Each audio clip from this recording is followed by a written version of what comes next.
Petrol पंपावर दरोडा टाकणारे पोलिसांच्या ताब्यात।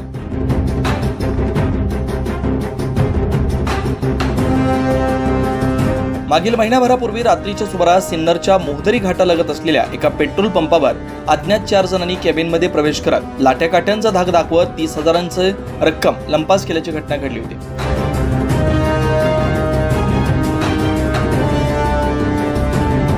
तसेच त्यानंतर 8 दिवसातच घोटी पोलीस ठाणे हद्दीतील खंबाळे शिवारात देखील एका पेट्रोल पंपावर अज्ञात 4 जणांनी पंपावरील कर्मचाऱ्यांना लाठ्याकाठ्यांनी मारहाण करत जवळपास 18,000ची रोकड लंपास केली होती। सदर चोरीचे दोन्ही प्रकार पंपावरील सीसीटीव्ही मध्ये कैद झालेत।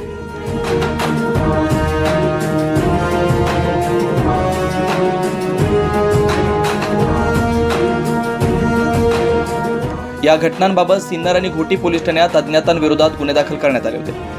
सदर घटनेचा तपास करत असताना फिर्यादींना विचारपूस करत सीसीटीव्ही कॅमेऱ्यांची तपासणी केली असता दोन्ही घटनेतील संशयित हे एकच असल्याचं निष्पन्न झालं। त्यानुसार गुन्हे शाखा पथकानं तपास चक्र फिरवत रविवारी या 4ही संशयितांना ताब्यात घेतलं।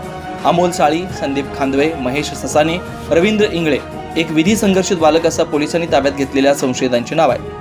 पोलिसांनी त्यांची कसून चौकशी केली असताना त्यांनी वरील दोन्ही गुन्ह्यांची कबुली दिली आहे। तसेच यातील दोघे जण हे सराईत गुन्हेगार असून त्यांच्यावर यादी दुचाकी चोरी, घरफोडी यासारखे गंभीर गुन्हे दाखल आहेत। पुढील तपास पोलीस करतात। सदरची कारवाई जिल्हा ग्रामीण पोलीस अधीक्षक विक्रम देशमाने, अप्पर पोलीस अधीक्षक आदित्य मिरखेलकर यांच्या मार्गदर्शनाखाली गुन्हा शाखेचे पोलीस निरीक्षक राजू सुर्वे, सहाय्यक पोलीस उपनिरीक्षक नवनाथ सानप यांच्या पथकाने केले।